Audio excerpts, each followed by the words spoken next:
One of the provinces that wasn't on the project's list, of course, was Alberta. But Danielle Smith says that she is supportive of all the projects included, and talks are continuing, she says. CBC's Aaron Collins joins me now from Calgary for that side of things. Aaron, how did Alberta's Premier react to the news of today's major projects announcement?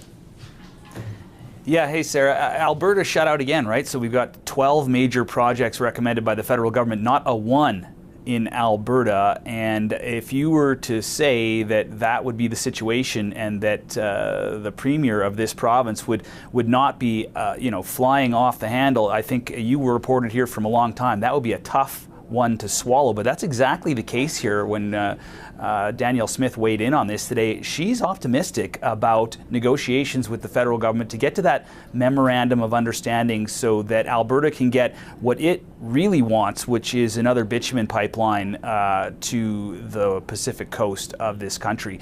So, I think that, when you think about all those projects coming down the line, but the premier still being optimistic, even though none of them have landed in this province, it's really a shift in tone, a shift in the state of play between the province of Alberta and the federal government, which is really, difficult to overstate. Have a listen to the premier sort of, weighing in today about her optimism for coming to some kind of an arrangement with the federal government.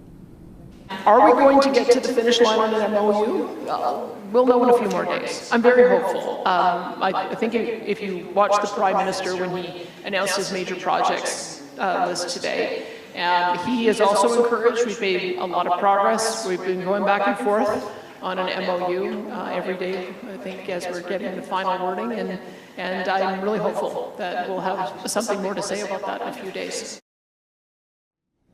So a few days, of course, the sort of self-imposed deadline for that memorandum of understanding from Danielle Smith was Grey Cup. That's on Sunday. She did acknowledge, that might be a little bit tough to meet in a scrum after that availability there, speaking to municipalities here in the province, but seems optimistic that in the coming days, some kind of a deal seems likely. So what are the two sides looking at when it comes to this memorandum of understanding? It's a grand bargain, I think, is the way you'd have to say it.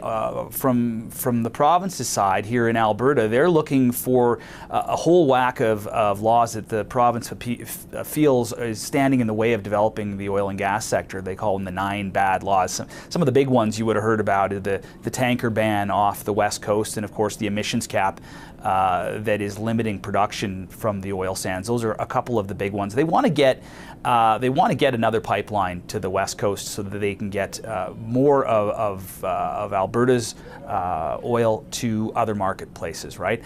They also would like to see this Pathways project, which is a big carbon capture facility, come to fruition. And that's something from the federal government side that they would like to see happen. So if there is going to be any kind of movement on a pipeline, there's going to have to be some movement from the province on taking care of the emissions from the production side of things. And that's going to involve capturing that carbon. It's also going to have to involve really locking in a price on industrial carbon. So that's what the federal government wants. Have a listen to what the Prime Minister had to say about that carbon capture project today. One of the first bits of work that the Major Projects Office is very much engaged in is around the Pathways project and major carbon capture and storage. This is a huge opportunity for Canada to develop a new industry, to have decarbonized oil and gas, and it is part of, very much part of these discussions that we're having with Alberta. How do we move that forward? So, Sarah, the federal government, Ottawa and